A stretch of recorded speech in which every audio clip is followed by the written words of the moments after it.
Pas Pashkës ortodokse dhe katolike, takimet elektorale të kandidatit për deputet, Petro Gjikuria, në kuadër të zgjedhjeve të 11 majit, ka nisur nga Narta. Gjikuria në këtë fshat i shoqëruar nga Fredi Beleri, deputet i Parlamentit Evropian, si dhe kandidati për deputet Atir Doxha, kanë zhvilluar një takim me banorët e zonës. Eurodeputeti Beleri në fjalën e tij e ka vendosur theksin tek disa problematika ndër vite që vuajnë banorët e Nartës. Probleme këto që sipas Belerit janë premtuar se do të zgjidhen, por në 12 vite nuk është bërë asgjë. Të rrugën kanë tu që vi 10 vjet, ere parë që pa shtruar.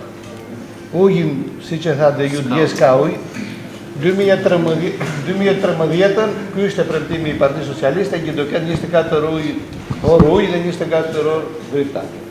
Tani që dështoj të këto që janë bazike, do të qojnë në Evropë. Ju e dini më mirë se ai ju keni pasaportë evropiane në xhep, se këtë do fush Evropa, në Evropë është pun që zgjidhin evropiane, nuk të zgjidhin rama. Mashtrimi duket që këtu.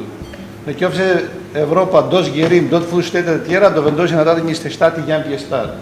Atir Doxha, kandidat për deputet, kërkon në Nart mbështetjen me votë për kandidatin Petro Gjikuria. Sipas tij, Gjikuria është rikthyer në AD duke lënë pas jetën e tij në Amerikë për të sjellë ndryshimin dhe më të mirën për qarkun e Vlorës.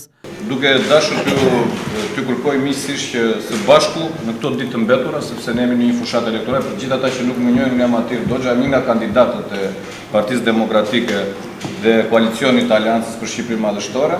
Kuptohet, nuk kërkoj vot personale, sepse pozicionimi që kam në fletën e votimit është në listën e mbyllur që konsiderohet pjesa e cila nuk votohet nominalisht. Në të gjitha takimet që kam pasur së bashku me Petron, kam kërkuar një mbështetje për të, si një njeri cili, ashtu siç tha edhe Fredi, është një njeri cili është i realizuar në jetën e tij dhe në atë ekonominë e tij personale, po lë reatir dhe po vjen për herë të dytë pas një sakrifice që bëri në vitin 2024 kundrejt një pushteti i cili shfrytëzoi gjithë mekanizmat për t'ia grabitur mandatin, jo vetëm Petros, por edhe atë të Fredit, siç e keni ndjekur.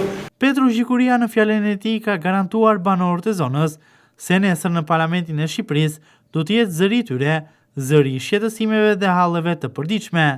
Sipas Gjikurisë, sistemi politik i këtyre 12 viteve nuk i lejon qytetarët e qarkut Vlorë dhe jo vetëm të përparojnë dhe të ndryshojnë jetën e tyre.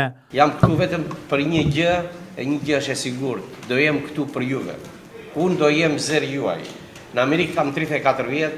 Si shta dhe Fredi, pse ne gjithë patriotat që vemi atje, gjithë shqiptarët, pa dallim nga janë, kush janë, të gjithë kanë bizneset e tyre, të gjithë kanë ngritur familjen e tyre, përparojnë.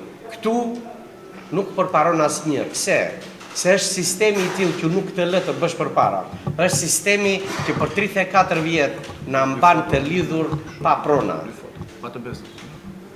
Nuk na jep pronat. Për mua si demokrat që jam, që shquhem, për mua gjëja kryesore është familja dhe prona.